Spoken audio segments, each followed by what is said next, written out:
Hello everyone. I haven't done a garden update in a while, and today is the day I'm going to be doing a big portion of my spring/summer turnover to fall plantings, and so I wanted to show you the garden real quick and tell you what's coming up and out of the ground and what's going in. First things first, all of this basil goes pretty much all the way around. This Thai basil, I didn't plant any of this year. It came up by itself, and it will again next year because I always let it go to seed because the bees love it. It's coming out today. It's time. It's pretty much done blooming, so I'm not worried about the bees. They've moved on to better food anyways. It's kind of hard for you to tell, but underneath are my strawberries. And the reason why it's kind of hard to tell is because this summer I got strawberry leaf spot, which is a fungal disease. I have a lot of trouble with fungus in my garden. That's just one of the things I tend to be plagued with. And so everything that seems to be actively infected and or dead is coming out and going into the trash. Here's a good example. All those spots are fungal spots. These right here have been especially decimated, obviously. That's just the nature of the garden, so they gotta go. Just a friendly reminder that if you compost your plants at the end of the season, do not compost your diseased plants because you are just ensuring that you will get the same disease next year, some way or another. I have already turned over half of my big bed. This is where I primarily do edibles. And I've got some good sprouts back there of a Chinese sort of bitter cabbage, and then I have a few lettuce. My lettuce seeds are several years old at this point, and so my rate of sprouts is not good. That's okay, that's kind of expected. Back there you can't see super well, but I have a bunch of beet sprouts, a lot of beet sprouts. We've got some good carrot starts here, and then of course in everything are my number one weeds, which is of course basil plants. They're just everywhere and in everything. These will go soon. You can kind of tell towards the middle they're pretty well done. This is my cantaloupe. Yeah, there's just a few fruits in here. I want to show you this one because it's my favorite. There's a baby cantaloupe in the middle of the basil plant. So that's fun. But yeah, it's pretty much done, and I'm pretty much done fighting the raccoon for it. You can't really tell very well, but that cantaloupe right there that's almost ripe also has like a bunch of claw marks from the raccoon. So, you know, I'm ready to scrap these and plant some more things. I'm probably going to have a giant amount of cilantro just because I like it. We/James have been doing a lot of work on drainage and installing a lot of irrigation, and so as a result of that I've changed a lot of my permanent plantings this year and added a bunch of stuff, namely my favorite plant, which happens to be Turk's Cap. I have bought maybe too many of those, except I love them, and so there's never too many. There's my favorite little fall lily. They come up just once a year and they're really slow growing, and I didn't plant them, and I love them because they're always a surprise because I forget about them. My lemon balm is finally happy now that we filled in. This was kind of a hole while we were fixing our drainage problem here and over there. We're going to be re-edging the bed, so this is just to stop the dirt from washing away now. My mint I'm allowing to sort of expand over here because I kind of want it all to fill in right here. And then here are some of my Fiesta variety zinnias, which have been really fun. These ones are all flopped over because they're kind of in a weird shady spot.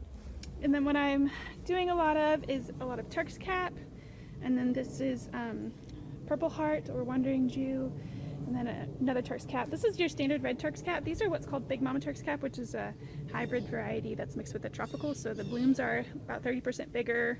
The leaves are a slightly darker shade, and they get bigger, as the name suggests. I've got more Purple Heart, and then my zinnias that I'll be doing way with soon so that I can make way. I like to plant a lot of violas because they bloom all winter for me.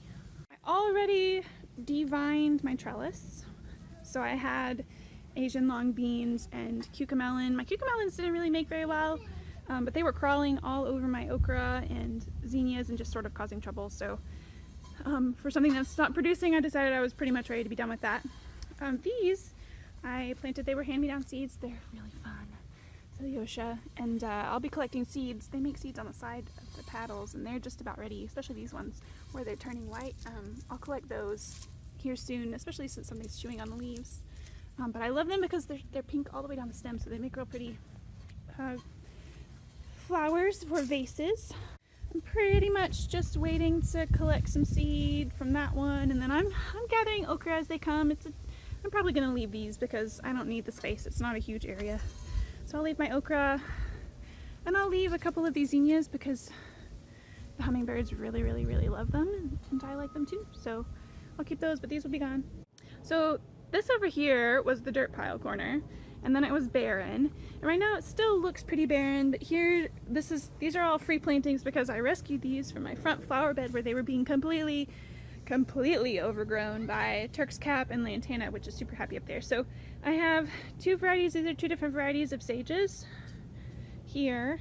These are going to be like a blue color if they come back well. Those are kind of a maroony pink. This is a mealy blue sage, and it looks really terrible, but it's actually starting back up from the roots, so I'm excited about that.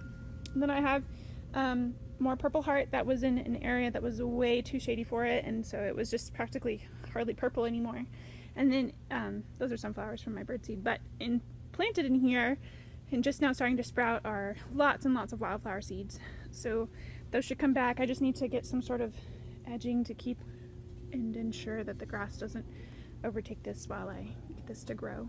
And then today I went to my favorite plant store again, which is over off 380 if y'all don't know about it. It's the best. And I got, surprise, another Turk's Cap. That one's pink. I got another Big Mama. In this area, James just finished for me. He just built this retaining wall to help with drainage away from the house. We were having some runoff problems, and we want to make sure that our dirt stays nice and against the foundation. And we also moved my my compost heap over there. It's got some plants from earlier.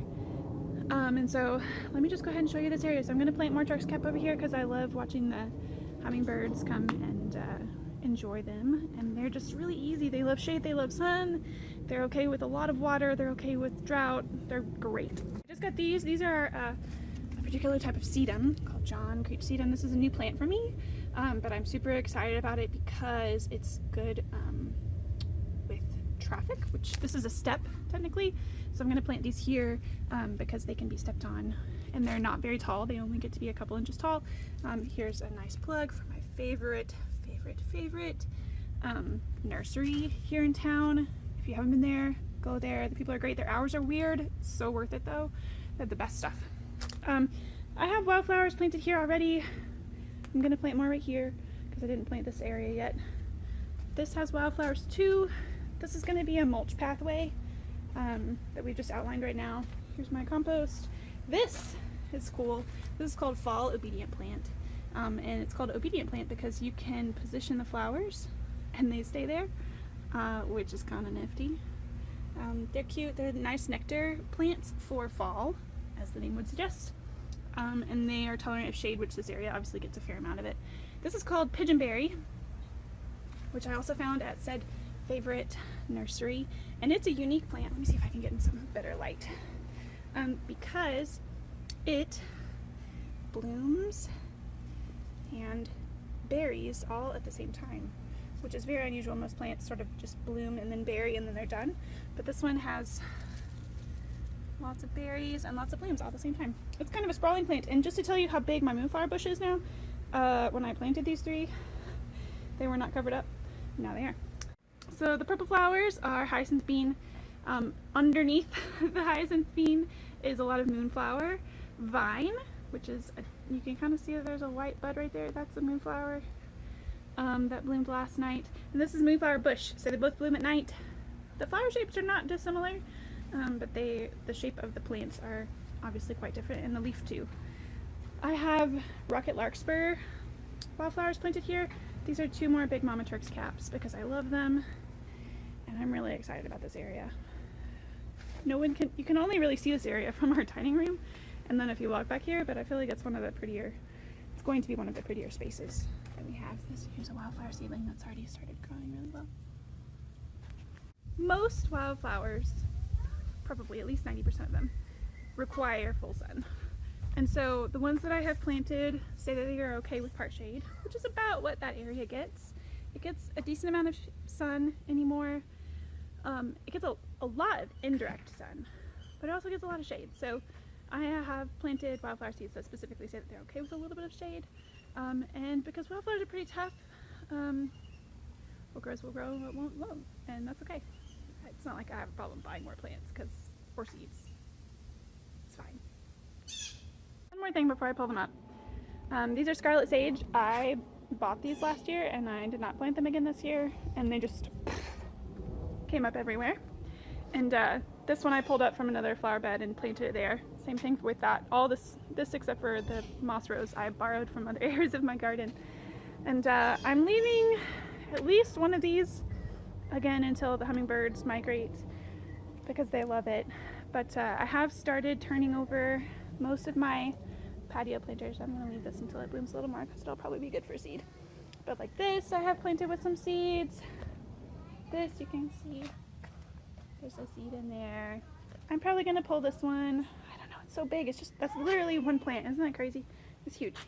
And then this baby I already pulled for sure. And I've got, these are going to be giant pansies. And then this I also planted from somewhere else in the garden. And I have seeds planted here, but it's a little slower to sprout. So pots turned over here soon. Okay, thank you. And this I rescued from a shady area, and it's crazy happy in a pot. Who knew?